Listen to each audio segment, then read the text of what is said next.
So I'm just tacking up the 90s for the exhaust manifold to see where they land.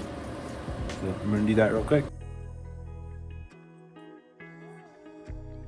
I've been obsessed with building a twin turbo 2jz GE for probably 5 years now.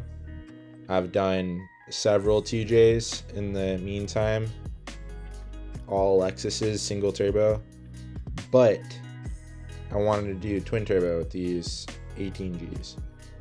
The only thing is, if this was a 240, I would have committed, but the right-hand drive steering shaft is in the way. So as you can see here, I tried to use eBay 90s. They didn't work out. I scrapped it. I welded on, or tack welded some higher quality 90s here in a second. And this manifold will be done one day. I will do this. I will swap a 2J into a car that's twin turbo, but it was easier to go the route that I went with the right-hand drive steering shaft. You'll see what I mean. So I made a mess. Pulled this back piece off. I pulled the sump off. Got shit everywhere. But you gotta clean all these surfaces. And then I gotta pull the oil pump off, which once I get the oil pump off, I'm gonna take the back plate out and look at the gear, see the condition of the motor. Okay, so as you can see, I wiped it down with a dirty rag, but there's no scoring on the lobes. This is the actual pump inside the oil pump. And then on the outside, there's this one mark that you can barely feel with your nail. But the fact that the inside's perfectly clean and there's no marring, like there's barely any wear on it, barely going through that coating. So I'm gonna run this motor, just how it is. Okay, so a few things have happened. I got this manifold and I've always run it on like Lexuses and stuff in the past. But if you look, it's pointing directly at the right-hand drive steering shaft. So I'm gonna try and cut that up and try and maybe angle it around that steering shaft. Just don't want to get too hot and like burn stuff up. But as you can see, I left myself plenty of room behind the head because I'm gonna have fuel lines going across. That. Unfortunately, the GoPro decided to delete all the footage of modifying the exhaust manifold and making the intake, but I bought a CX Racing intake manifold, universal for GE, and welded a flange so that I could use a 1UZ throttle body with the ability to retain the power steering. I also installed the adapter flywheel and pilot bushing adapter for the Collins kit, and I welded a T3 flange to the T4 flange on the exhaust manifold. Again, unfortunately, I lost a lot of the footage of making the intercooler piping, but this is aluminized steel 2.5 inch exhaust piping that I pie cut to make the charge piping. I did this for both sides. It's simple, cost effective, strong. It's not going to wear through. It's going to hold all the boost you want. Paint it to protect it from corrosion. Disappears. It's nice. So I've done a lot off camera.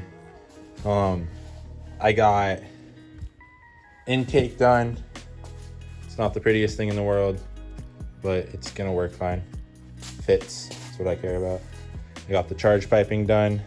This is mild steel that I pie cut and TIG welded.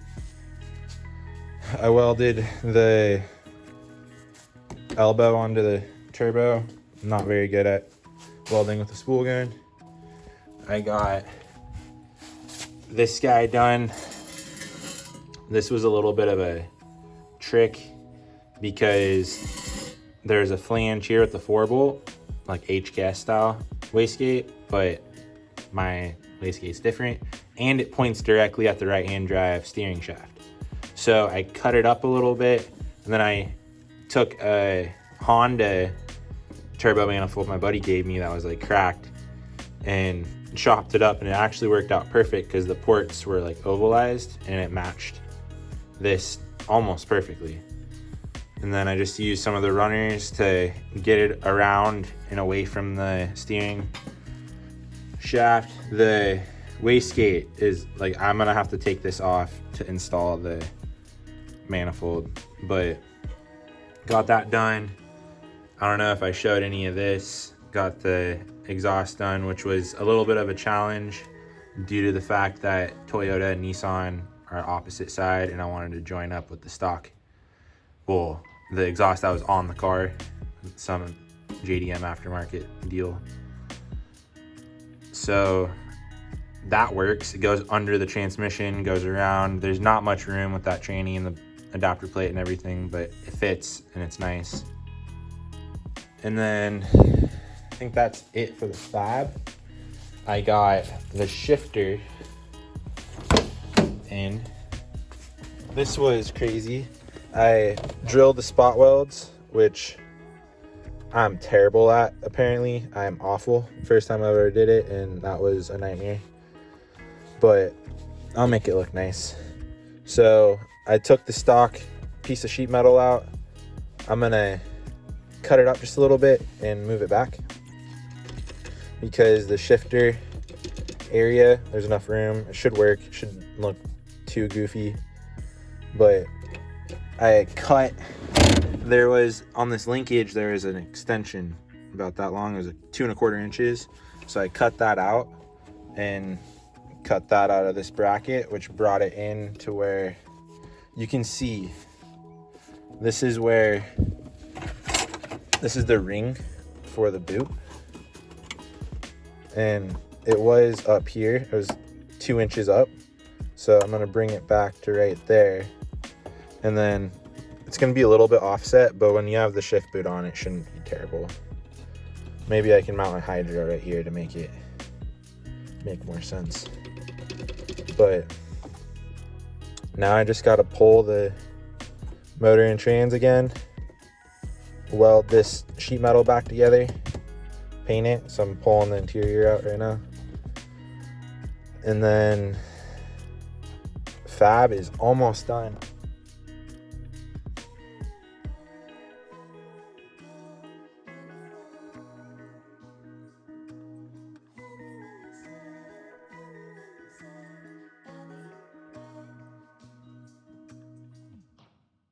I ground down all the spots that there was spot welds, and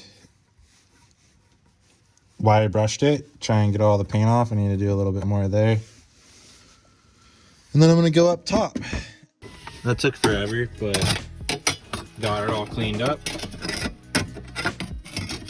Now I just gotta match this curve to the tunnel.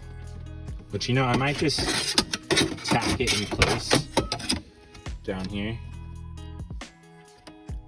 and then just tack hammer.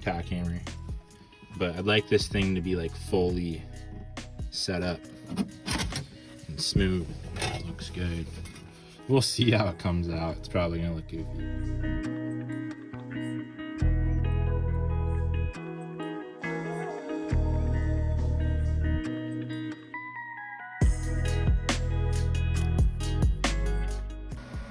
Okay, this is awful wet metal to weld. Like, I got it clean, but holy cow, this is proving to be a challenge.